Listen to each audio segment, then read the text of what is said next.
Hey guys, welcome to the Massive Iron Channel. I'm Steve Shaw. Guys, in this video I want to talk about what I've learned from heavy deadlifting, lower back fatigue, and how it can impact your squat or lead to squat injuries. Before I get to that topic, guys, if you have a question or comment, check out the link below. Come on over, post your questions, or submit your questions. The best questions I turn into videos just like this. So, over the last 7 or 8 years, I made the switch from more of a bodybuilding mindset to a powerlifting mindset.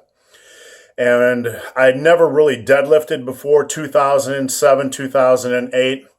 One thing I have learned from heavy deadlifting, and I want to share this to you guys, is that if you deadlift too heavy, too frequently, and pick up lower back fatigue, it tends to create squat injuries for me. I'm not saying this necessarily for you, but this is something you can learn from me and apply to your own training. When I have lower back fatigue, like I do tonight, I've been pulling too heavy too frequently, and some of this has to do with gym challenges, some of this has to do with stupidity, some of this has to do with breaking rules that I set for myself that I ignore from time to time because we all do idiotic things in the gym.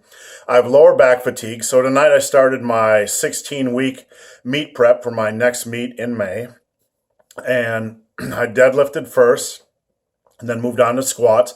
Week 1, I'm doing heavy deadlifts and then lighter squats.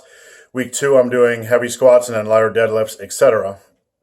So even though I did a more moderate deadlift workout to start the 16-week cycle, I came into it with lower back fatigue.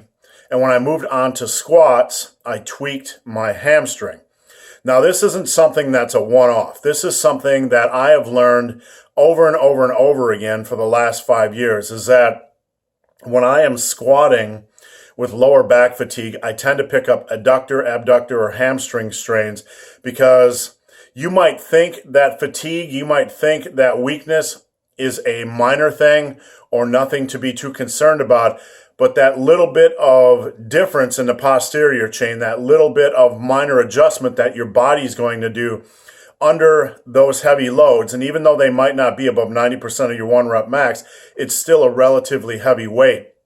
When you have something like lower back fatigue, your body is going to compensate in ways you don't understand, and you're much more likely to pick up an injury. I can't tell you how many times I went into a squat session with lower back fatigue and walked away with a minor hamstring tweak. Now, this could easily turn into something major, but the lesson here is that if you walk into a squat or deadlift workout and something in the posterior chain doesn't feel right, then you need to stop your sets. You need to, first off, go moderate. And second off, stop your workouts if you feel any kind of tweak whatsoever. Don't push it, because if you continue to push it, you're going to risk not only a minor injury, but potentially a major injury. Another lesson to be learned here, and this is something I preach over and over again, I don't want guys doing too much volume on deadlifts. I don't want guys lifting over 90% of their 1 rep max from the floor on deadlifts.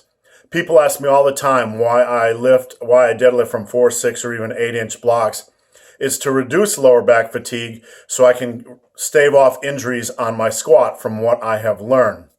I'm not one of these guys that believes in deficit pulling, that believes in halting deadlifts, that believes in doing any type of deadlift exercise that places a lot of strain on the lower back or creates lower back fatigue.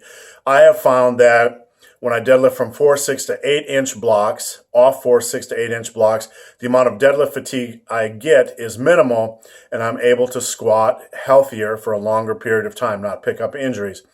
How did I pick up a hamstring tweak today? How did I pick up lower back fatigue? Going too heavy on 4-inch deadlifts. We had a competition at the gym at Terry Bryant's Tiger Fitness Center. The winner won $200. I did a 885-pound deadlift lockout with chains off 4-inch blocks. Fatigued my lower back pretty heavily, but won the money. And came into my training session today and ended up still with some lower back fatigue and tweaking my hamstring. So the point here is that you need to listen to your body. You need to train the deadlift. You need to train the deadlift to not pick up lower back fatigue.